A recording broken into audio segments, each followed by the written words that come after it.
Good morning, everyone, and welcome to, I hope my video is showing. IT, is my video showing? Yes, we can see and hear you, Prof. Okay, thank you so much, colleagues, and welcome to our 2025 World City Day celebration. Before we proceed, I just want to request that our IT check with the Dean. He indicated that he does not have the link as yet. If we can just look into that. But colleagues, once again, welcome to our World City Day, like I've indicated. Every year, town regional planning discipline, together with colleagues within the School of Social Science in the College of Humanities, we celebrate World City Day, and we're very intentional. Part of the reason why we do that is because we love cities so much. And we understand that everything that happens around us actually either the problem of the cities or the consequences of what we do within our cities. So by way of introduction, while I wait for our dean to come and do the welcoming, I would just want to indicate to colleagues on the line that part of the reason why we are organizing this event is built up from the conference that we have this year, an international conference on inclusive cities, where we're looking at the issues around the resilience, cities, communities, and beyond. And our discussion today will build up on that, because those who were in the conference, they know that we had a robust discussion and we were not able to conclude some of our discussions. We have an hour today. So I will be joined by my colleague from, obviously, South Africa. I'm connecting from Durban. And our colleague from the United Kingdom, that will be Professor Hardman. We will also be joined by Professor Patrick from Australia. The colleagues on the call are well experienced, and they are working in the built environment space on different capacities, but also with different set skills. So this will include, amongst others, geographers, agricultural specialists, housing experts, architecture engineers, and the list go on. But I must just well say at this point to say cities have been expanding for the past 100 years, and they continue to do so through urbanization. And we do know that in the next 100 years, cities will look very different than the way they're looking now because of the urbanization.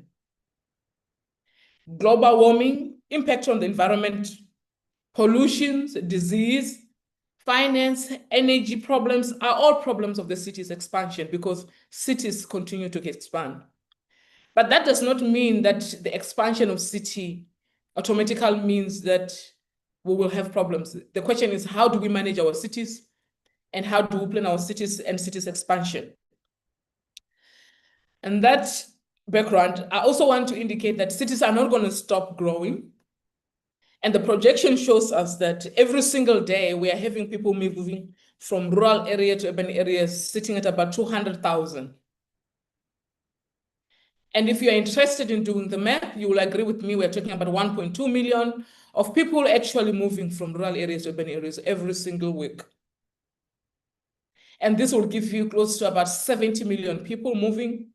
And if you want to break that down into small granular, you're talking about 130 people every minute. The question is, do we have the capabilities to plan for such growth?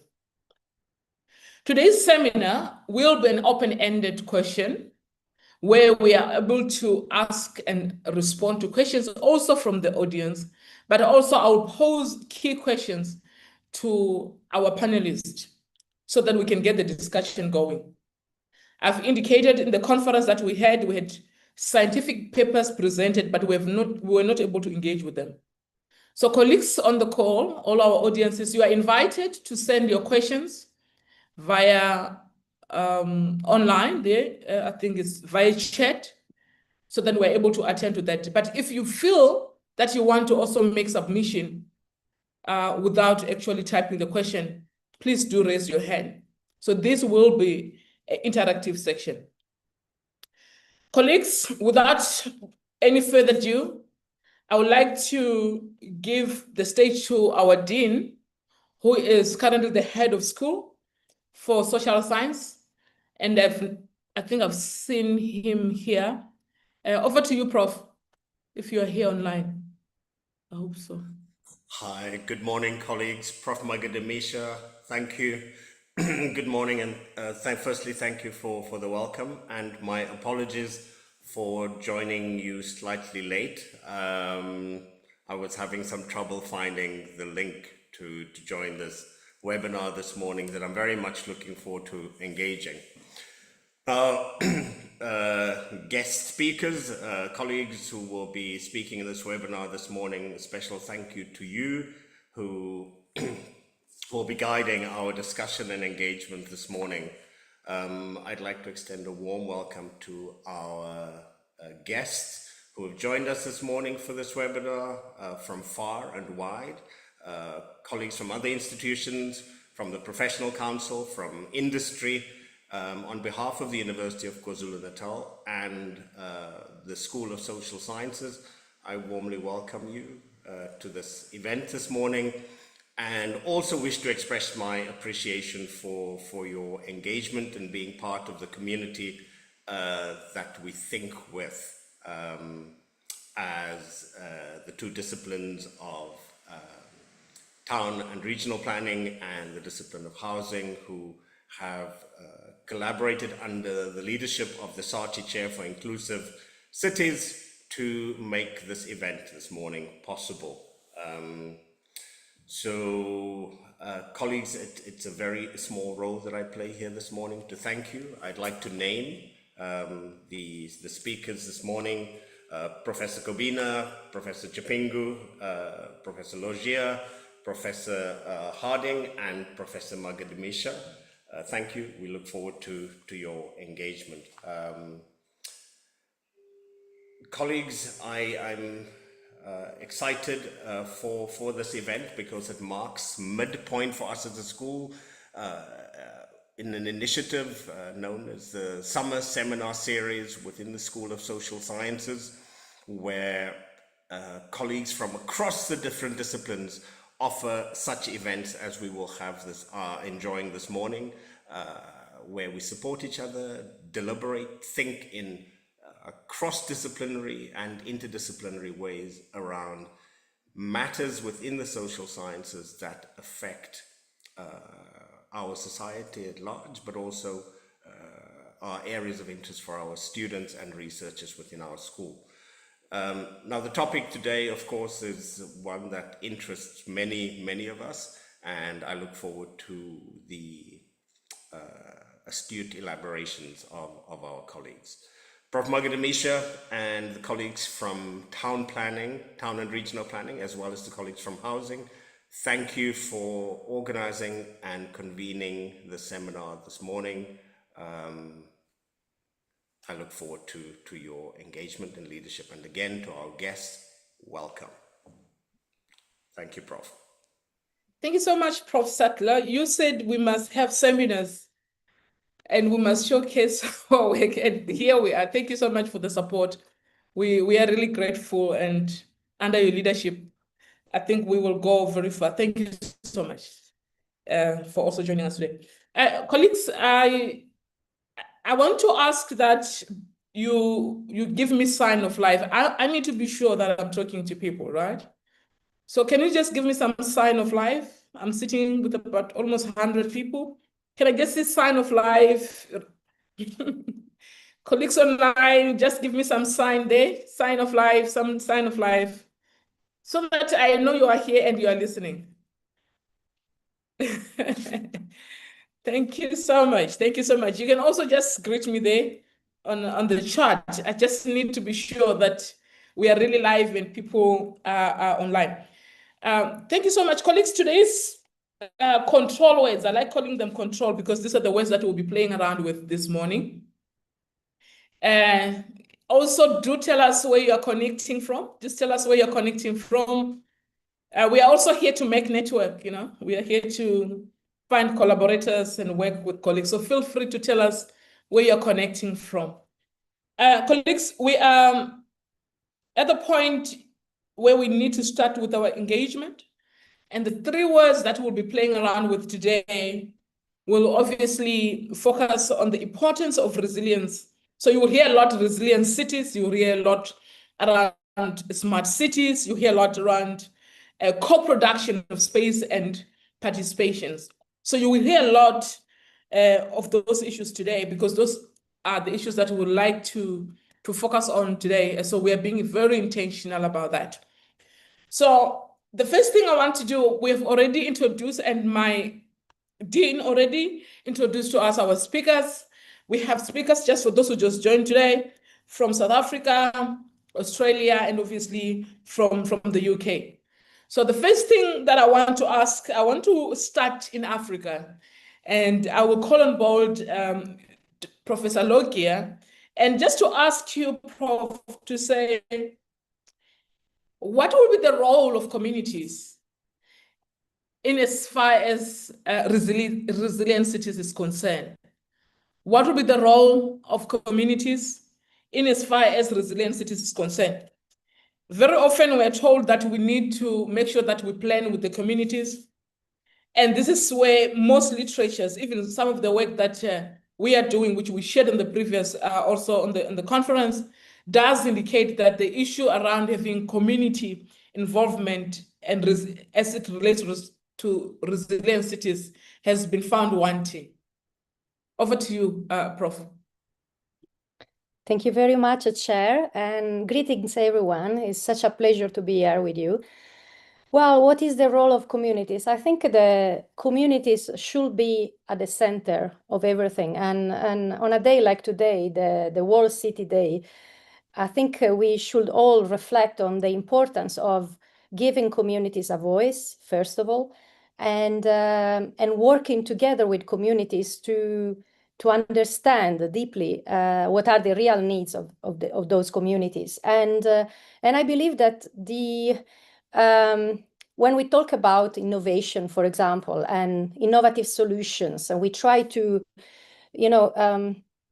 find, for example, response to natural disasters, or even response to humanitarian disaster like conflicts, the war that we have in not only in Africa but worldwide. I think we really need to put the focus again on communities, and how can we design and co-produce with them the strategies, just the thinking, the new solutions that can be applied and designed bespoken to their needs. So for me, I mean, from my modest experience that I had working with informal settlements communities, I can say that I've learned a lot from them. I think we, as academics, but also as professionals, we think that we are the only one that we can find solutions, but we are wrong. I think the solutions are already with the communities, and so what is our role? The role is to assist communities in basically understanding the tools that we use and putting those tools and those innovation at the service of those communities. So for me, it's only about making our solutions work for the communities, but these solutions should be accepted from the communities, and that's why it's so important to do something, to do processes that are community driven and very highly participatory, but like in a meaningful way. So my point is that we cannot do anything without communities, and definitely we cannot design something for communities without them. So that's my take. Thank you. Thank you so much, Prof. Loki. I think I need to go to Australia. I know they're about to sleep, so we need to go there before they can sleep. Prof. Patrick, are we doing enough to capacitate our communities to contribute towards the resilient stories that we talk about? Are we doing anything about it? Are we doing enough? And I want you to reflect on this from two perspectives. One, from your Australian perspective, but also I know you did work in Africa, so you can give us those two perspectives. Are we doing enough? Thank you so much, Professor. I would perhaps build on what Claudia talked about. Of course, cities are the foundations of what we celebrate today as World Cities Day, and the reason why we actually plan cities. So the communities are the foundation of what we do, and the environment and the biodiversity that we have therein. And talking about resilience, particularly from my perspective as someone who works in Australia and also operates across multiple African countries, resilience is really critical. And as I previously mentioned, Australia is predisposed to critical impacts of climate change, particularly with bushfires, and that its communities are always on edge in terms of how to deal with climate change. So resilience is fundamental. And I also work across cities in Accra, cities in Ghana, and also some parts of Uganda.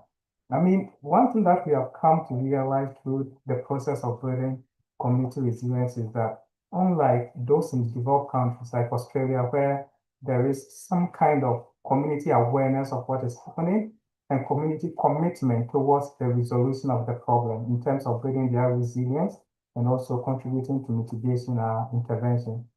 In the other side, many people do not even appreciate the importance of preparing towards a major disaster. They only wait for the disaster to strike before they think of adapting and also mitigating intervention. So those are the two kinds of differences that I have observed. But across Africa, what I have come to realize is that there's some kind of emerging consciousness, particularly among planners and communities in terms of preparing themselves for through proper land use planning, which will ultimately lead to improved adaptation mechanism, given that our cities are urbanizing at a rapid rate. Then in Australia here, what they do is that they basically work with the community to develop interventions. And they operate across what we call city councils. In Ghana, we call them district assemblies, but they operate across city councils, and every city council has a representative from the community, so several communities. So if they are coming into your region that has about 10 communities, they have representatives that they represent the communities. And in addition to that, every household is notified about the intervention that is being proposed. So they read, they understand. But what we realized in Ghana was that many people read and they do not even understand the planning element of preparing cities for resilient futures. So that was a major limitation that we found in Ghana. Then just a little bit on resilience in Addis Ababa.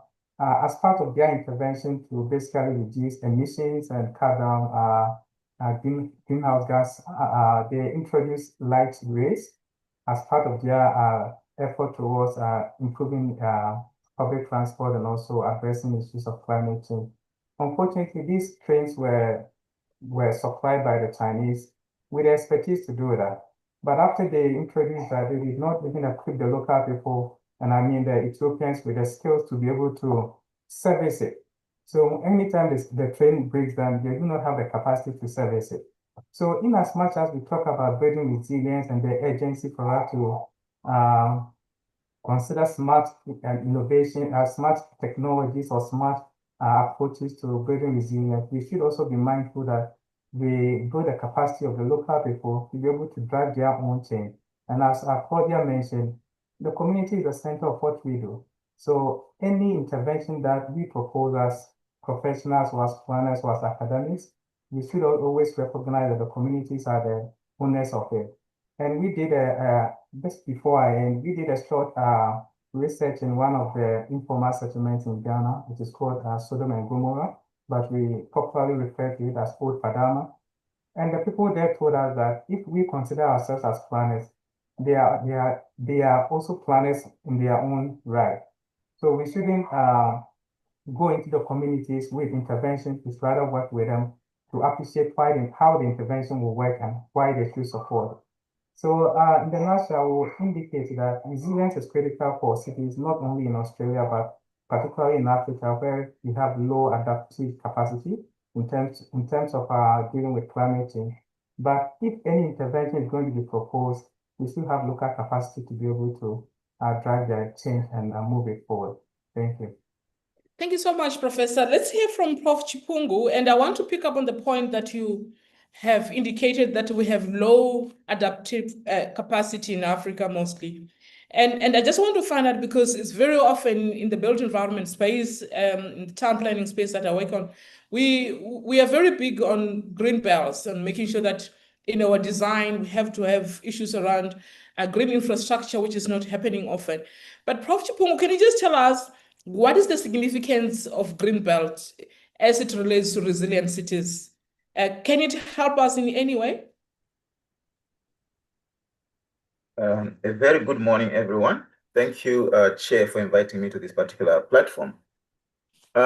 Yes, as we celebrate World Cities Day, I think it takes us also back to the early years of planning.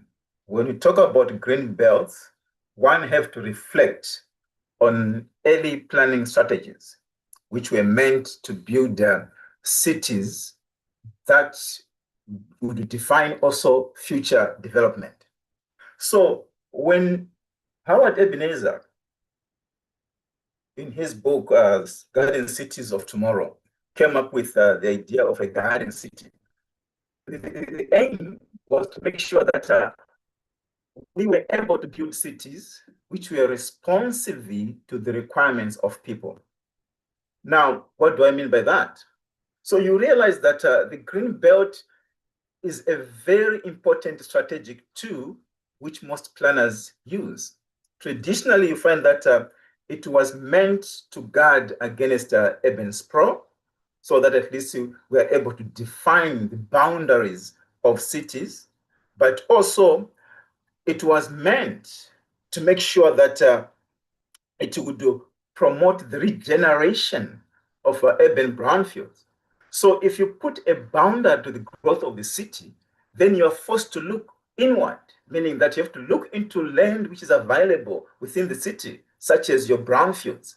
So that in itself means that now you have to focus on that. Maybe you have to exhaust the existing brownfields. And by so doing, you are contributing towards building a compact city before you can decide and say that now, let me go beyond the green belt. So that way, you find that you have to think about building land banks, land which is meant for different uses. And therefore, you can predict, perhaps with accuracy, that in the following years, we've got land put aside, for instance, for housing, land put aside for industrial development, land put aside for commercial development. So over a certain period, you can predict and project that maybe in 10 years, 20 years' time, we won't have adequate land for building houses. Then you have to think about the way forward. So the concept of green belts is very critical in urban planning.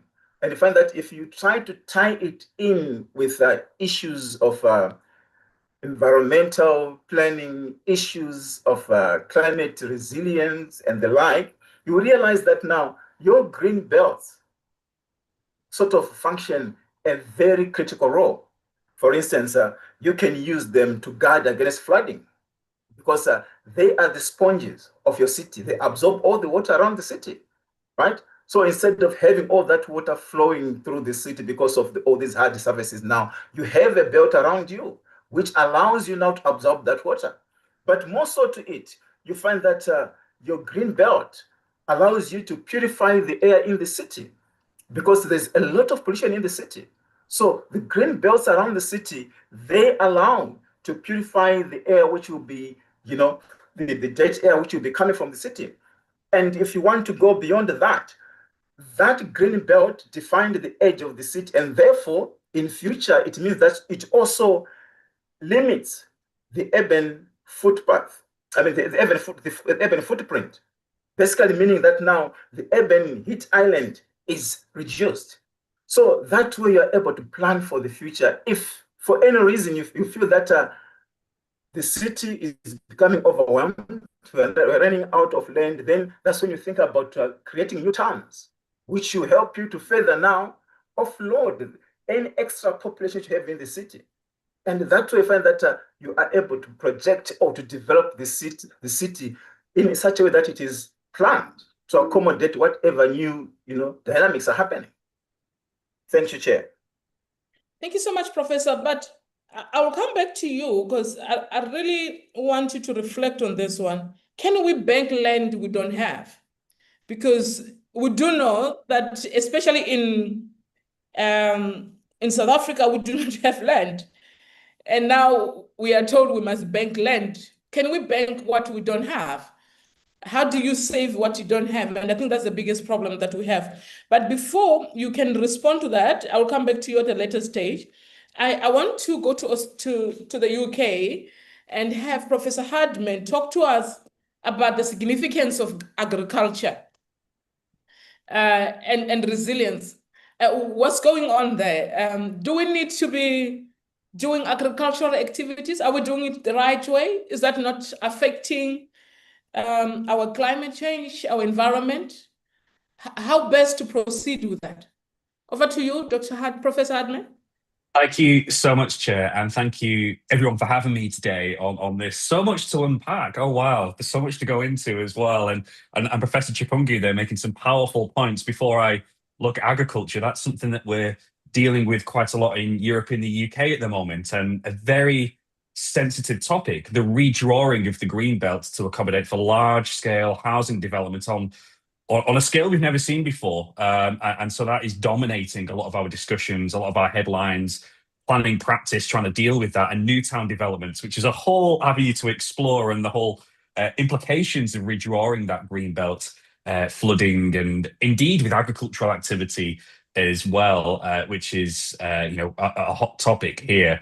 I think within the context of this, a lot of my work is, as I think I mentioned during the Inclusive Cities conference that we had, about maybe creative solutions to addressing, the future resilience of our agricultural systems, maybe more radical ideas such as bringing agriculture into the peri-urban and indeed the urban on a larger scale. Not saying that would feed our cities in any way, shape or form, but take pressure off that current system that we've got. And we're starting to see smarter solutions to this. So smart agriculture is very popular at the moment globally, and indeed in the UK and Europe. Hydroponic solutions, aquaponic solutions, aeroponic solutions, we're starting to see more investment than ever before. But just going back to some of my fellow colleagues and some of the speakers, and I think there's some powerful messages there about communities and how communities need to be at the center of any of these kind of creative or radical ideas that we're starting to see come forward, whether it's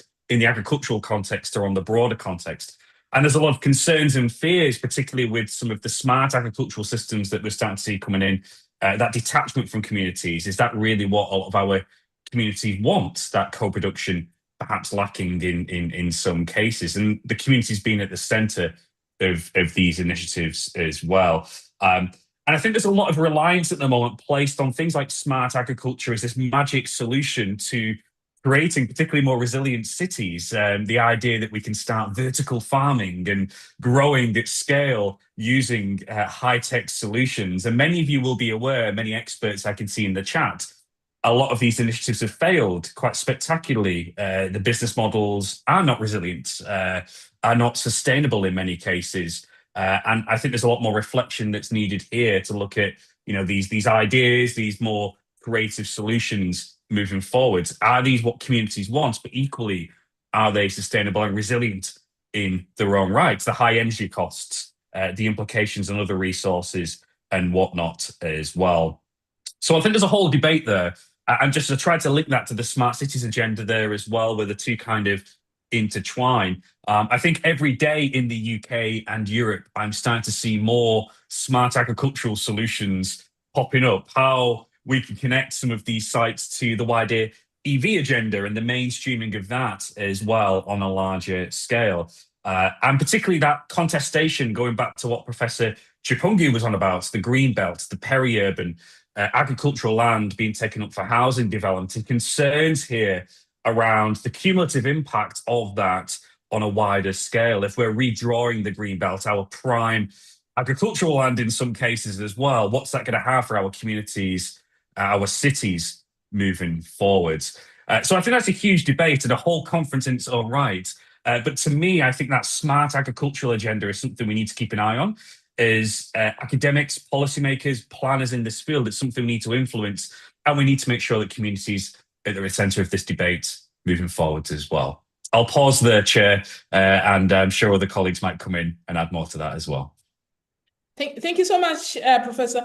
I want to hear from South Africa. So I will ask Prof.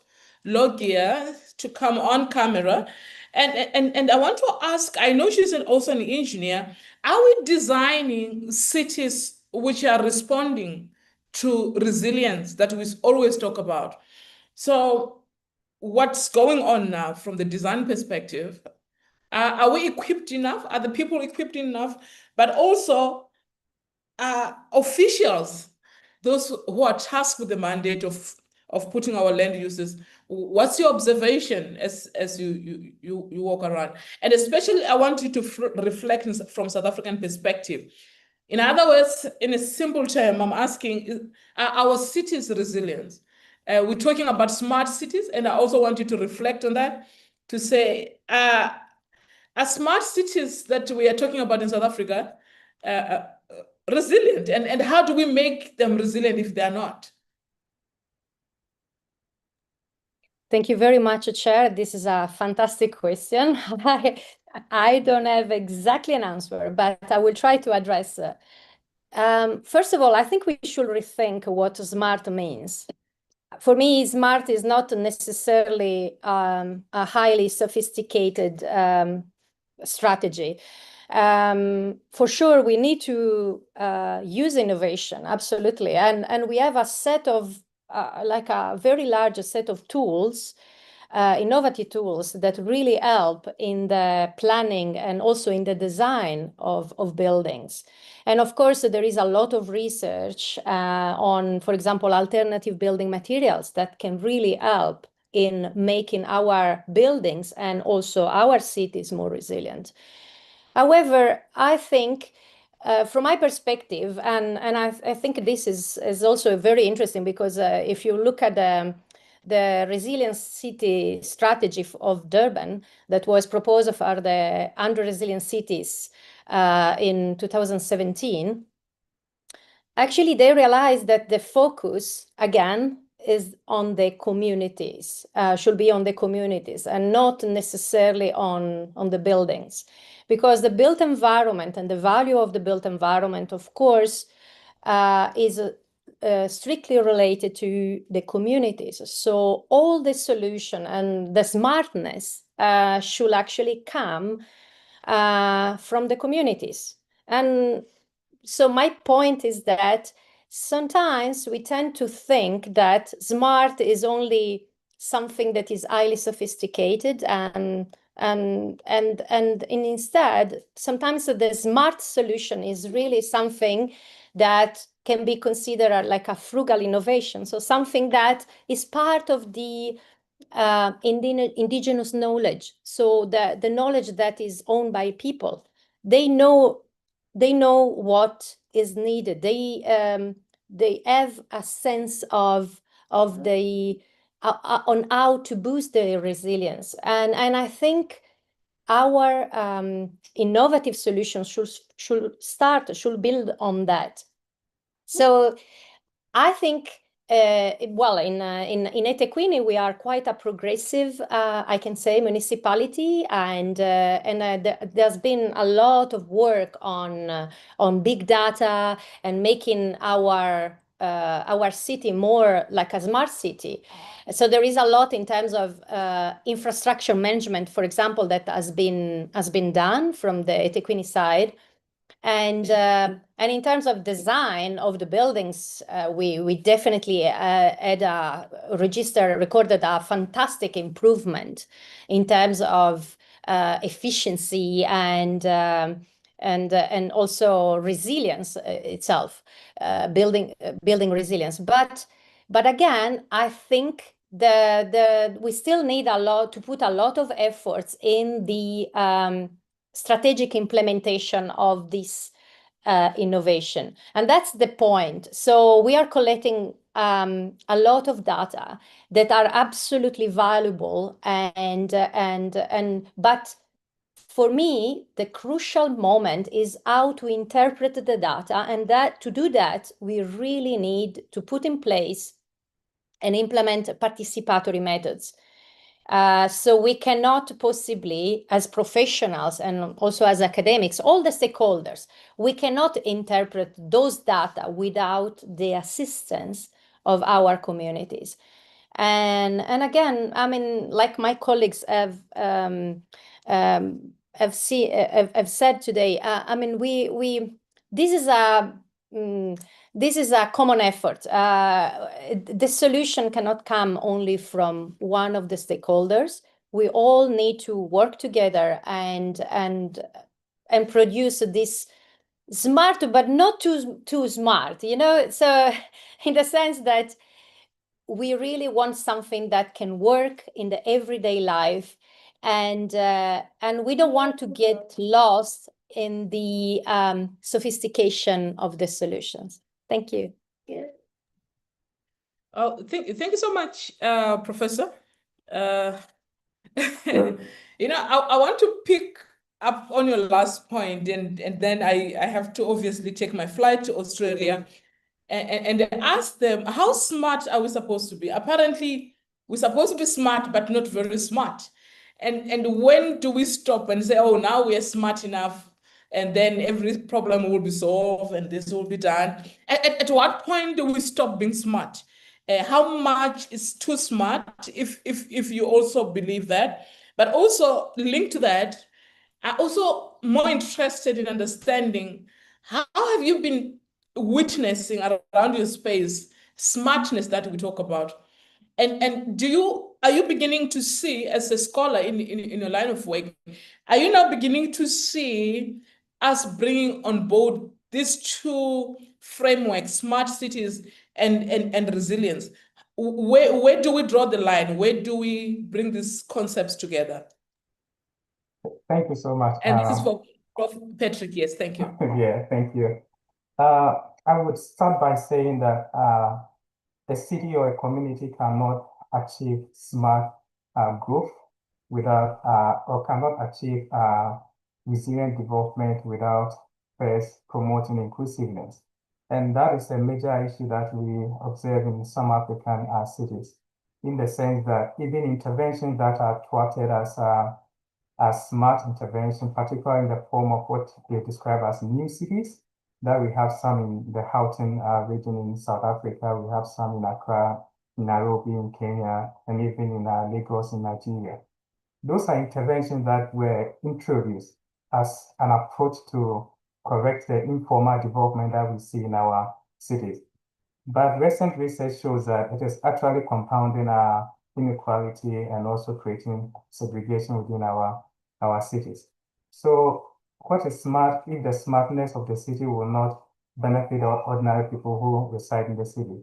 So that is one thing that we have to take note of, that we cannot achieve a smart city or resilient cities when there is no inclusiveness in the development approach or planning approaches that we adopt. And linking this back to Australia here, as I mentioned, Australia is in a very terrible state when it comes to climate change and also rapid urbanization. And as many of you might know, about 90% of Australia's population is just along the eastern coast, and the rest are just desert with few isolated regional areas, mostly dominated by indigenous people. So because of that, it is highly prone to issues of climate change. And interventions in terms of smart cities are widely promoted. And they promote it from two perspectives. One, based on the level of education of the population, and about 90% of Australia's population is literate. So they understand the importance of early warning system. They understand the importance of they participating in the process of infrastructure provision. So they understand why we should better prepare for issues like bushfires or flood events and all that. So the level of literacy of the community is really critical when you are dealing with interventions that promote smart development, because the people must understand, must embrace, and must adopt it. So it is really critical for the community to understand. The second thing is that the people hold their government accountable. So irrespective of whichever party is in power, if interventions are not directed towards sustainable growth, towards smart intervention, towards resilient development, your own party people would even speak against you and make sure that you are kicked out. So that level of consciousness among people, especially here in Australia, makes their leaders always accountable to them. And particularly in the area of our infrastructure provision, smart interventions, they push for it because they know that their country is one of the most vulnerable to the impact of climate change. And I will cite an example. The recent government has an agenda. I mean, the last election that was held was basically a climate change election. And the previous, the opposition then did not have a strong position in terms of climate change management. And they even thought of introducing a nuclear power. So they lost, and they lost miserably. So the new government came in, not the new, but the continuing government introduced interventions such as providing huge subsidies for solar installation, for battery installation, for EV support for those who want to go electric and all that. And those are the interventions that the community needs. So once such interventions are provided or they are announced, then the community also responds by indicating the level of infrastructure that they have in their areas that they reside across Australia. And it is within that context of information exchange that the government recognizes that these are the areas that need this kind of infrastructure support in terms of smart intervention or inclusive approaches. And they approach it from that perspective. So there's always community government interaction. And the community also really understand what the government is doing. But what we did, a study we did in Kumasi, one of the cities in Ghana, we realized that the residents do not really care about what the government is doing. So the government decides what kind of intervention that they want to give to the community. And as a result of that, many of the beautiful interventions that we read through the policies that they have prepared, including the resilient plans that they have prepared, particularly for the city of Accra, they haven't been implemented. There's a huge disjoint between the policies prepared and implementation. The local people are doing their own thing and the government is doing their own thing. So I believe that the level of literacy when it comes to understanding development issues, planning issues, plays a key part in actualizing the ideals of our smart city intervention within the cities. So without that correlation between government and the local community, there will always be a gap when it comes to the extent to which we should embrace our smart city intervention. Thank you, Chair. Thanks so much, Professor. I want to bring Prof. Chipungu on board, and maybe he tried to answer my earlier question to say, can we bank what we don't have? Because in South Africa, this big issue around we don't have land, especially in urban areas, for development. And on the other hand, the planning says that we need to bank land for the future use. Now, the question is, how do we deal with that? But while answering that, I also want him to also look or touch on the issues around traditional planning. As we know it, traditional planning, to what extent does traditional planning still respond to our needs today? Is it not the one which brought us into where we are today, Professor? Thank you, Chair. I will try my level best to respond to that. Now, Chair, I think the starting point for us is to understand that because of rapid urbanization happening at the moment, you find that our spatial development plans have been overtaken by reactive planning instead of really looking into planned development.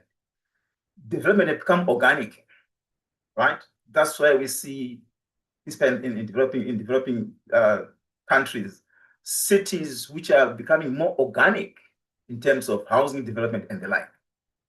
Now, if that is the case, then the issue of land banking still stands. But we have to understand that town planning is a contested terrain, and interventions that attract more development will be contested anyway. And that brings me at the issue of a land reform, because the development of cities requires land, and you have to acquire land. But land itself is highly contested, as you said it. It's in private hands. It's held by private communities. But yet, we see the same private communities building estates, gated communities, where the urban poor who are supposed to be getting access to that land, right?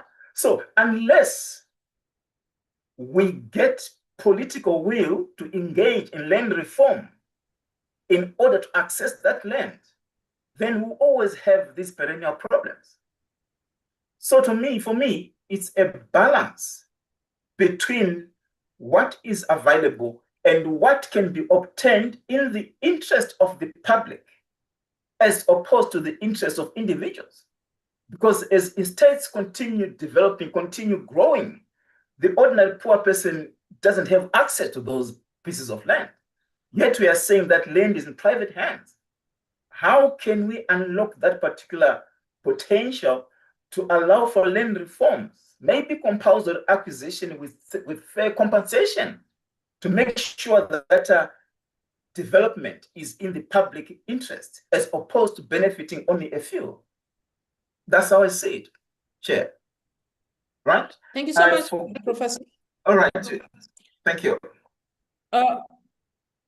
Yes, so I want to bring on board Prof. Hardman, but before I do that, I want to request that one of the audience can just raise their hand if they want to ask something or make comment, but I would like them on camera. So I want you to come and say what you want to say on camera. So you have to raise your hand, but you will do so after Prof. Hardman. Professor, there's an issue around smart cities that has been raised earlier on.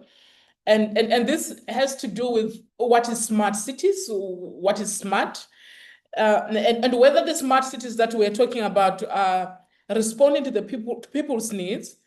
But also linked to that, this issue around poor implementations of plans that we have.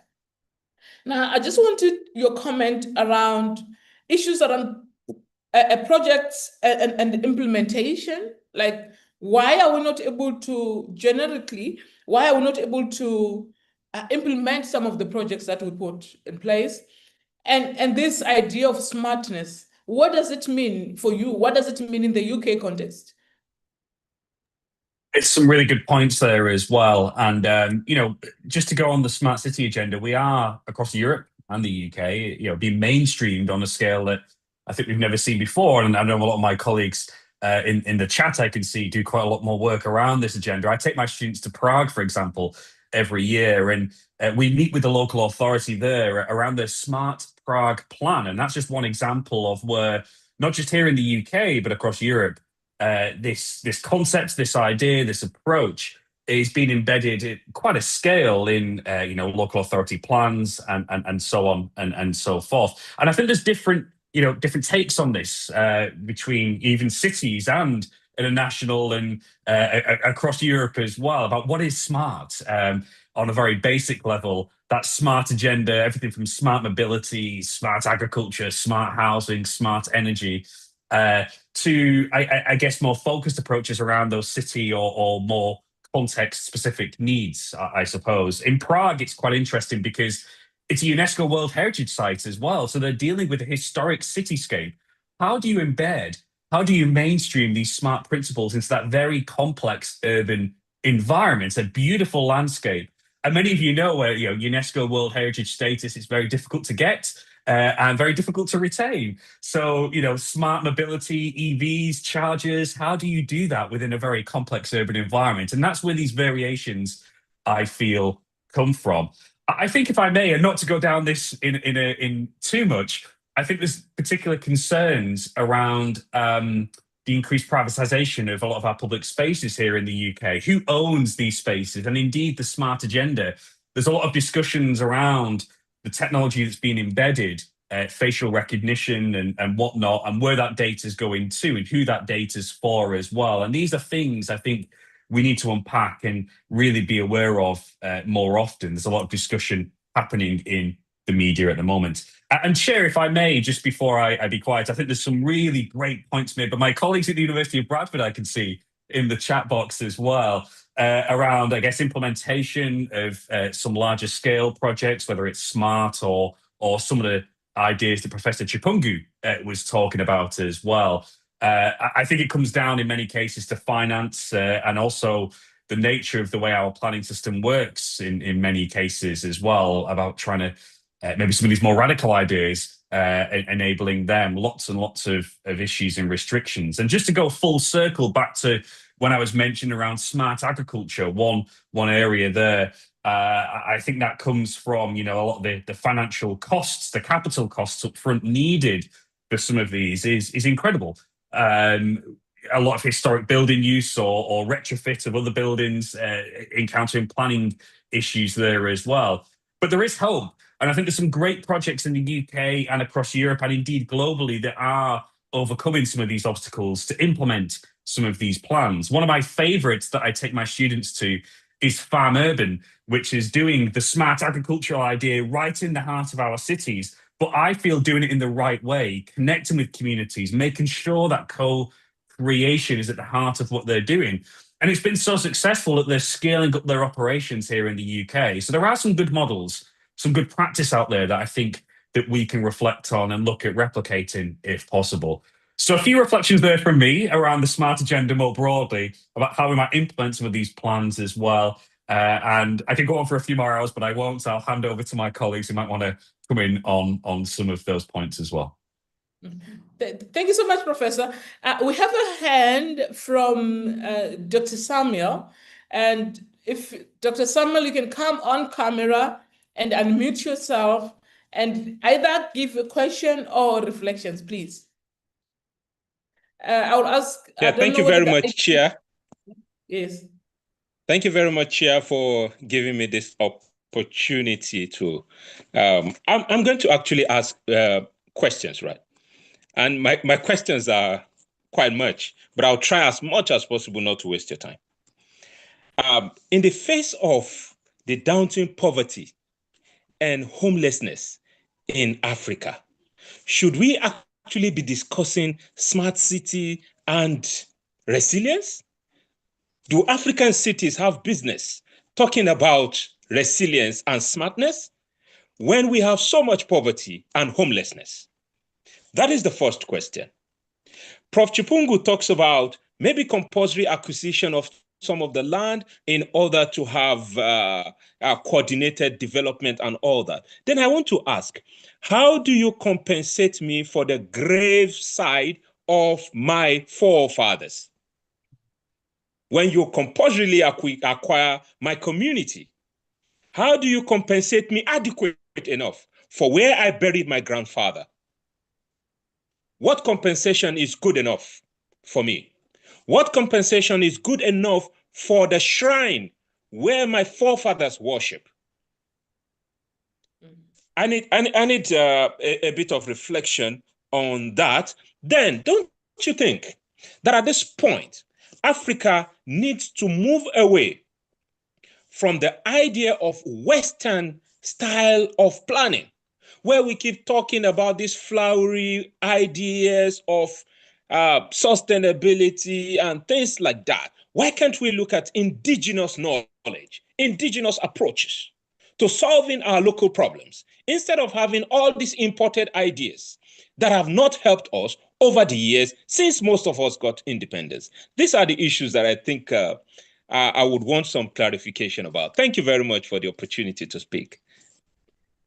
Thank you so much, Doctor. So you are asking this panel to actually reflect on why are we even talking about smart cities because we are poor, if I heard you correctly, because this one is going to go to any of the colleagues that can respond. And I'll also include Dr. Popola on the responding of this one. So why are we talking about smart cities when we are poor and we have no homes? And now we say our cities must be smart. That's the first question. And I would like also Dr. Popola to come on camera and answer this one. And also there's issues around Westernization way of planning. And I would like Patrick to come here because he got dual experience. And of course, there is issues around how do we deal with the cultural kind of planning that we have, given the fact that we have our graves. How do we deal with that? So colleagues, I would like to have Dr. Popola on camera, and I'm singling him out deliberately on this one. And then after that, I'll get my other colleagues to pick any of the question there. So this is no particular order. Dr. Popola, over to you. Thank you very much, Prof. And I know the reason why you are singling me out, but it's fine. All right. I think the fundamental thing that the best way to respond to that question or the concern of Dr. Medaishe is to ask ourselves, what is smart cities? And there's no conventional definition. Perhaps we can give a description. What does it involve? Smart infrastructure, smart environment, Internet of Things, data. These are basic elements that make life and living much more livable and much more sustainable. Yes, there are concerns in Africa that poverty should be our focus, but we should also ask the other side of the question. How can poverty be solved without these basic things, without infrastructure, without resilient infrastructure, for example, without data, whether data in educational setting, data in your business, data in your day-to-day life, Internet of Things. How can we solve the problem of poverty if there's traffic gridlock, for example, and there's no smart mobility, for example, as an aspect of smart city? So when you look at what encompassing smart city, you find out that Africa cannot afford to be left behind. Perhaps the best way to help Dr. Medaishe is to say Africa should not do 100% copycat of the European smart city ideology. Perhaps there's a need, which many scholars like yourself, Prof. Hope, and even Prof. Yashin have also advocated for the decolonization of these ideology. We are not saying we don't want this smart city, we don't want it in Africa, but we want it the African way and the way that responds to our people's needs, not a copycat as much as possible. That's the best way that I will respond to it. Thank you so much. So we can continue talking about smart cities even when we are poor. That's what you're trying to say, because yes, how else do we get out of our poverty? And I think I get that correctly. Okay, I will ask Prof. Patrick to just talk about the idea of Westernization of ideology. Is that what's really happening? Is Prof. Is Dr. Samuel telling us the truth here? Are we really doing what he's saying, that we are Westernizing ideas? Is that what's happening? Thank you so much, Chair, and thanks, Samuel, for your question. I think since the 1950s, many African countries began to gain independence, and that was hope that African cities or African countries will be able to drive their own agenda. But when it comes to urban planning, I agree with Samuel. We haven't been able to adapt urban planning to suit our context, and we still continue to embrace. And in many cases, the study that we have done shows that we have even perpetuated these colonial modes of our planning more than the colonial masters did to us. So our studies have tried to turn the tide on this for us to recognize the importance of African way of life, which we describe as the embodiment of the African culture within the frame of informality, because that is how our culture is. And our argument has been that this perpetuation of colonial planning legacies across African cities emerges from two perspectives. One, many, if not all our planners, professional planners, are trained with Western knowledges or Western-inspired ideologies. So they are trained to see informality as a problem. That means eradication and total, to see informality as an aberration within the city environment, rather than recognizing there's an opportunity that when we address the challenges with it, it can offer hope, particularly as we are looking at poverty being a major issue across the continent. So why do we plan our cities without planning informal settlement? And that was a very common phenomenon that we saw in Nigeria, even in Kenya and also in Ghana, that our planners do not see informality within the planning framework. And they only go in there when they are either formalizing it through upgrading, or they are just going to demolish the structures within those settings. So our argument has been that informality employs over 50% of African population in terms of jobs. Then it also provides more than 50% of housing for people. When it comes to transport, even land transactions, mostly dominated by informal systems. So why is planning not recognizing this huge potential? Work with it and make sure that people, one, gets jobs, two, have places to sleep, and three, have easy mobility around. So that has been an argument that I have and colleagues at University of Michigan, we've been trying to push across the African continent. And the next level of that is how we teach planning in school. We continue to adopt Ebenezer Howard's concept of guardian cities. We continue to adopt the sector model and all that. Those are models that were developed across Western cities. And I'm not saying that if we find best practice in other countries, we shouldn't adopt or we shouldn't consider how it can support our system. But we shouldn't adopt wholesale approaches from other countries and try to implement it when over the years it has shown that it doesn't work. So in Ghana, for example, we've been pushing an agenda for a recognition of an indigenous approach. We call it the genius of the place approach to planning, which is built on the local culture, local experiences, rather than adopting foreign concepts and trying to implement it like the garden city concept, which has failed woefully in Lusaka, in Kumasi, in Ghana.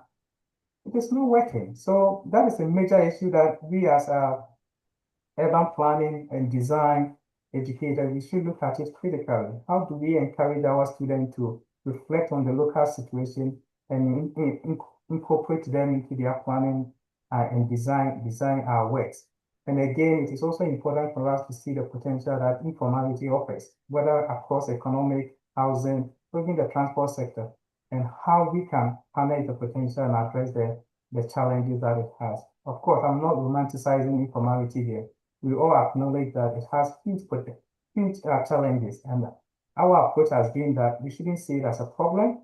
We shouldn't see it as a problem that requires eradication, but we should see it as an opportunity that, when intervened in an appropriate way, it can help potentially reduce the poverty issue that Samuel talked about.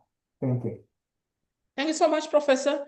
I'm just worried about my time, and I can see some questions are coming in. Some are coming through my WhatsApp, and I'm really worried about time. So I've got about 20 minutes to finish. I would like Prof. Chipungu to address the issue around traditional planning. I think I've asked this earlier as well, but should we be worried about, like, literally people who have passed away? And some people, when they die, they choose to be buried, whilst some they choose the other way. They want to be thrown somewhere in the ocean after they become ashes. So there is issue about traditional planning, but also issues around the cultural norm, the way of doing things. How do we then deal with that part? But I also want to know the traditional planning that I indicated earlier on, if you can answer that. And I'll request that we become brief, because then in the same line, I will be asking you to give your closing remarks, because we need to be out of this call by 12:30 South African time. Thank you. Thank you, Chair, for that question, those questions. Now, Chair, I think when we think of traditional planning, then we have to realize that planning actually becomes a negotiated process. I think the moment you talk about land acquisition, where certain graves have to be protected, then you have to think about how community-based land reform programs can be undertaken. Land reform is not a blanket approach where you just acquire land and then decide on the compensation through the courts, right? It can be a legal process which is community-driven.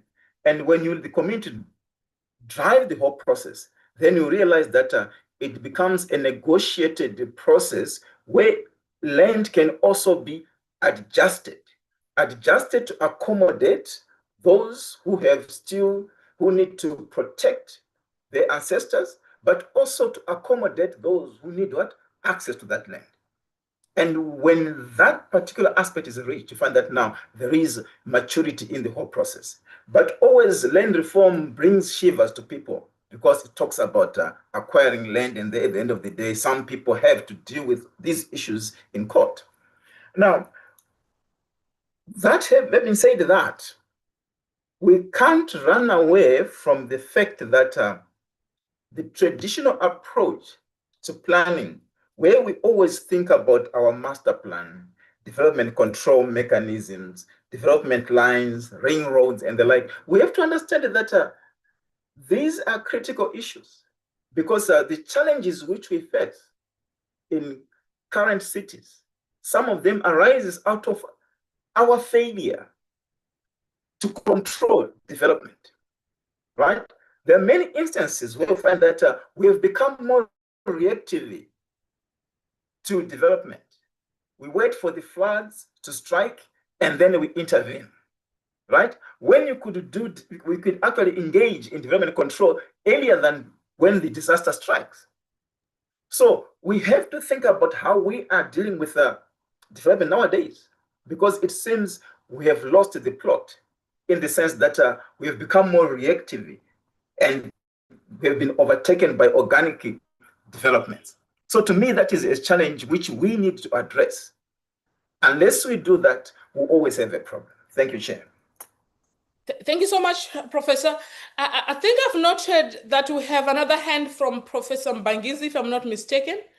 I would like to give her a platform. She's such a chair for rural and livelihood. So, Prof, over to you. Please, can you come on camera if you can? If you can, if you can't, it's fine. Yeah, I'm battling to see where the clip is, but do you hear me? Yeah, it's okay, Prof. If you cannot come on camera, it's okay. All right, thank you very much. Yes, and as Prof. Ter, you've indicated, I'm a chair in rural livelihoods, so I'm sure you can guess where my point is going. Thank you, Prof. Magidimisha, for such a very, very engaging and insightful discussion. You have a very wonderful panel, and I can't wait to read a lot of their work. I'm bringing in a point of the importance of being mindful of the rural-urban linkages in many African cities. And to urge you to be looking also at the fact that if we are to have sustainable smart cities, the initiative needs to be inclusive and the policy must bridge the rural-urban linkages. And I'm saying this for a number of reasons. The first one being that, COVID has shown us that when urban systems fail and totally collapse, the tendency is for the bulk of people in African cities to find their way back to the rural areas. And that is a factor that will forever live for a long time to come, that link to the rural areas. The other one is the fact that the rural-urban migration and most of the migrants from rural areas tend to settle on the city's fringes, which are very vulnerable spaces. And the reason they do that is that they come poorly equipped to manage the cities. They are not well educated, they are not professionals, and so they are more of a burden on cities than they actually, that the cities would want to believe, would want to have. So while I never advocate for a closure of the rural-urban migration, my point is that those who come to urban areas should ideally be equipped to manage the system. They should be very well educated, and be able to contribute to the development of cities rather than be a burden to them. And so, of course, that speaks to capacity building and skills development in rural areas. The other one, very quickly, that I would like to mention is that people in rural spaces are actually guardians of important ecological systems. When you look at the river systems on which towns and cities survive, many of these course through, or they have the origins in rural spaces. And being mindful of what the activities in the upper catchments, mainly rural areas, what happens there inevitably affects the cities. And so, and I mean, maybe this is perhaps really an entire webinar on its own, the importance of viewing sustainable cities as one side of the coin of building and nurturing rural communities. Thank you, Chair. Thank you so much, Professor. I really appreciate those comments, especially coming from a research-heavy professor who leads research on livelihood. Thank you so much. Colleagues, I'm really worried about my time, but I want to give, I don't know, Velile Ngidi, I can see your comments there, and obviously we're not able to go through all of them. Do you want to just give some reflection quickly before I go to Professor Hardman to give us his parting shots? Over to you, Velile, if you don't mind. If you are in a space where you're able to... Can you hear me, colleagues? Yes, please. No, I think I have been actually answered by colleagues both in the Q&A, and I think the last comment on the, a smart city, you think like, think upstream, because we tend to be reactivist in quite a lot of issues. But if you think upstream, urbanization is a big challenge. And within an African context, definitely people just need livelihoods. And we are just falling behind in developing rural areas quite badly. And that whole economic hub always being in the cities is not sustainable in the African context. And I also just wanted to highlight the fact that controlling urbanization for an example, in South Africa, has a very negative apartheid legacy. As much as it's something that could be explored, but I was just saying in the chat, there's just no political will for it. But so there's a need for very contextualized type solutions when we're looking at smart cities, and just understanding the context, I think, goes a long way towards relevant solutions. But thank you so much, colleagues. I think I have been answered by colleagues in the Q&A. Thank you. Thank you so much, Velile. I do know that we have Mr. Edmo Musa here, his doctoral thesis around smart cities. And I would like him to just give us a quick reflection of what is smart cities and how he understands this concept. And soon after that, then I will have to jump into Professor Hardman to give us his closing remarks and the panel at large. I don't know whether Edmo is here, Dr. Popola. Do we have Edmo online?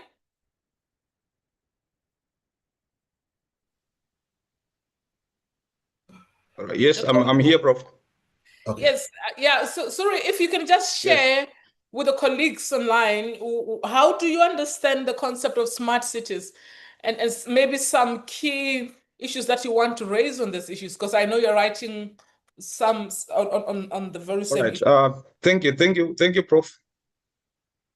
All right, thank you, Prof. I think a lot of has been covered regarding smart cities, and also I like the questions which were raised. sort of challenging the Eurocentric in trying to actually frame smart cities in the African context. So smart cities per se, I think they have to be human-centered or people-centered for them to actually work. They actually need to actually solve problems which are within that particular context or within that particular city for them to actually be called smart. I actually like one comment from Professor Logia, where she mentioned that actually smart cities shouldn't be too smart, for the citizens or for the solutions. So I think this is actually, that's what actually draw from, and that's exactly what I found out from my line of research, that smart cities can only be successful in Africa if they try to solve the problems which are within that particular city. And also from Dr. Popola, when he mentioned that when he was answering Dr. Medeise, when he also mentioned the issue of when he was answering his question on smart cities have different definitions, because the way they are being applied is to actually solve a particular problem. Could it be climate, transport, social? So that is how they are defined. So they're actually defined to solve a problem, and they have to be contextual based. So in African cities as well, they have to respond to our challenges in Africa for them to be successful. And most of our challenges are, are centered around, social issues. So that's my submission, Prof. Thank you so much. Thank you so much, Mr. Musa. I will then request Professor Hardman to give his closing remarks. I will keep them brief. There's so much to unpack here, so much interesting discussion. Thank you so much for having me. I agree with my colleagues. The contextualized solutions, I think, was mentioned. And I think that's something we certainly need to take home from here. I mentioned the Prague example before, and how very different from what we're experiencing here in the UK and elsewhere as well. That co-production is something that I feel has come out from a lot of the discussion today. Smart solutions need to be co-produced. Without the communities involved, it's only going to have a further impact on those inequalities. I think there's some great examples of that. If I may, one of my PhD students recently completed a project where they developed a kind of a virtual tool which was co-produced with the community to help create more resilience around flooding in one of the most deprived areas of our region. One small example there of where that co-production could happen. I also think we need to be aware of the implications of these kind of radical and creative approaches in our cities, things like green gentrification, smart agriculture or smart urban agriculture, going back to what a colleague mentioned, could lead to even more pressure on our cities in future if there's job creations around that and so on. So I think there's a lot. We need another discussion after this, I feel, another whole event to really go into this in more depth. But to me, communities need to be at the center, genuine co-creation, not just kind of parachuting in as we sometimes see with the planning system, or none of this will work, regardless of what context we're speaking about here. So they're my closing remarks, and I'll hand over to my colleagues to come in as well. But thank you so much for having me, Chair, and thank you, everybody, for the interesting discussions today. Thank you so much, Professor. Can I have some closing remarks from Professor Logia? Professor Logia, on camera. Thank you, Chair. Yes, thank you, Chair. Absolutely. After Professor Hardman, which I totally agree with. I think something that if you read the comments on the chat, something about the importance of focusing on the smart infrastructure. I think that's very crucial to achieving a smart city. So, but again, let's think about it. Let's rethink about the concept of smart, because smart, it means should be something that will serve the citizen. So again, it cannot be too sophisticated. It has to be something really bespoken, so contextualized, and it should be something that really assist in the, for example, management of the infrastructure. So let's try to use the technology and all the innovation at the service of the communities. So that's my take today. Thank you. Thank you so much, Professor. Prof. Patrick. Thank you so much.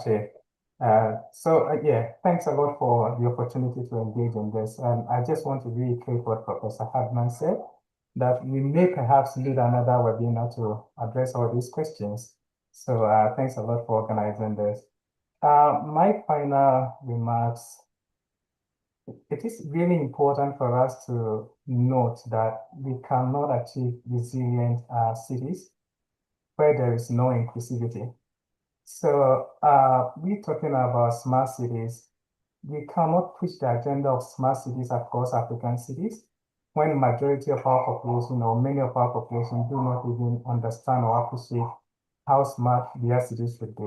So more importantly for us, it is our agenda through research, through practice, to carry the community along for them to appreciate how and why they need to embrace our smart city interventions, especially in this era that we have rapid urbanization and colliding with climate change impacts across our region.